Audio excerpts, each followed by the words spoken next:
cheat sheet this time, because I don't know if I can remember it all, but I might give it a try. Paul Revere was a rider bold, well has his valor as he's been told. Sheridan's ride was a glorious one, oft as it been dwelt upon. But why should men do all these deeds, on which the love of a patriot feeds? Hearken to me, while I reveal the dashing ride of Jennie McNeil.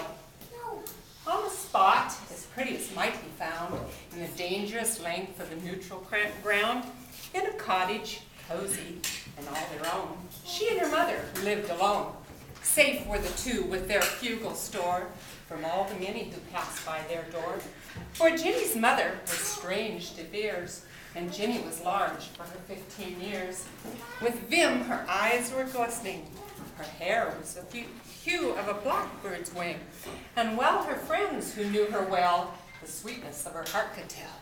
A gun that hung on the kitchen wall went solemnly, quickly to heed her all. And they who were evil-minded knew that her nerve was strong and her aim was true. So all kind words and acts did deal to generous, black-eyed Jennie McNeil.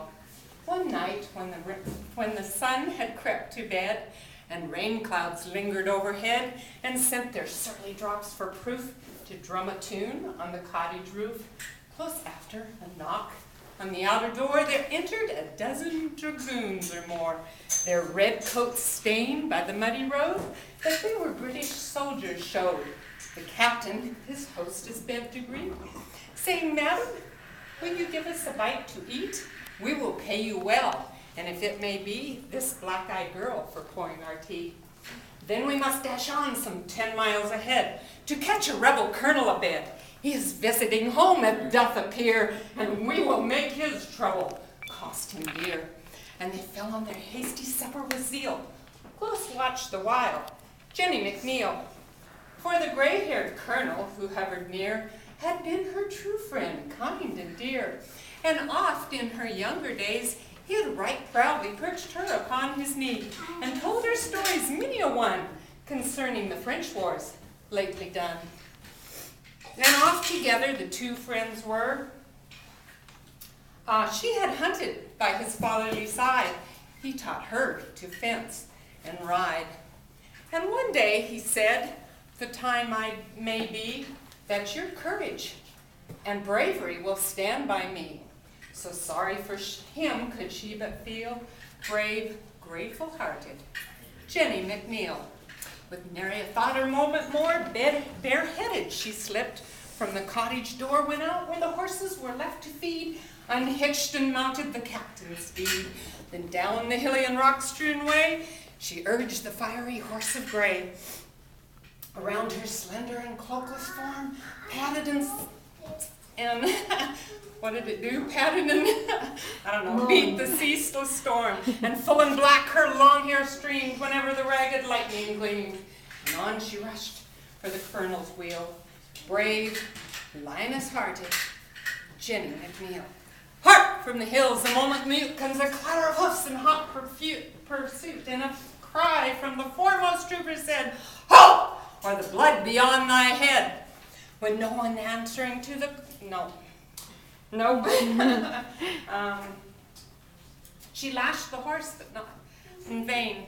She lashed the horse with a vital brain. Then into the night the gray horse strode. His shoes hewed fire from the rocky road, and the high-born courage that never dies flashed from his rider's coal-black eyes. On she on, brave beast, with loud appeal, cried eager, resolute Jennie McNeil. "Halt!" Once more came the voice of dread. "Halt, or the blood be on thy head." When no one answering to the call sped after her a ball. It passed her in a rapid flight. It screamed to her left, it screamed to her right.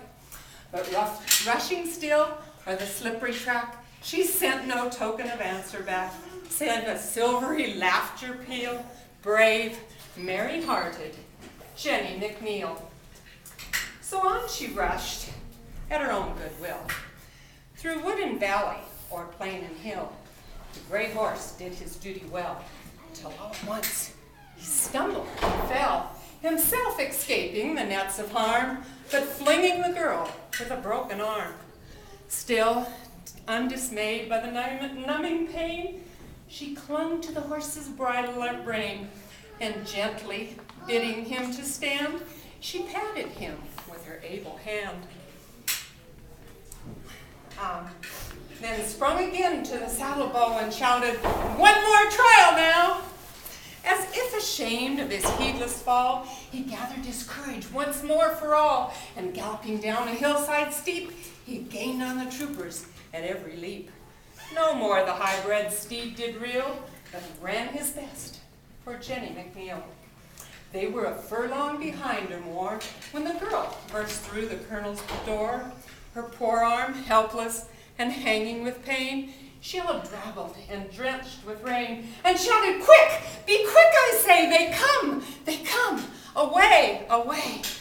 Then sank on the rude white floor of deal, poor, brave, exhausted Jennie McNeil. The startled colonel jumped and pressed his wife and children to his breast. And I don't even know where I am. The startled colonel jumped and pressed his wife and children to his breast. Then soon and safely made his way to where the patriot army lay. But first he bent in the dim firelight and kissed the forehead, broad and white, and blessed the girl who had ridden so well to keep him out of a prison cell. The girl roused up and the marshal din just as the troopers came marching in and laughed, even in the midst of a growing, saying, "Good sirs, your bird has flown. 'Tis I who scared him from your nest, the nest, so deal with me now as you think best." The grand young captain bowed and said, "Never you hold a moment's dread. Of womanhood I must crown you queen. So brave a girl I've never seen. Wear this gold ring, as your valors do, and when peace comes, I come for you." But Jennie's face an arch smile wore as she said, "There's a lad in Putnam's corps. I promised the same long, long ago. You two would never agree. I know. I promised my love to be true as steel," said good, sure-hearted Jennie McNeil. Thank you very much.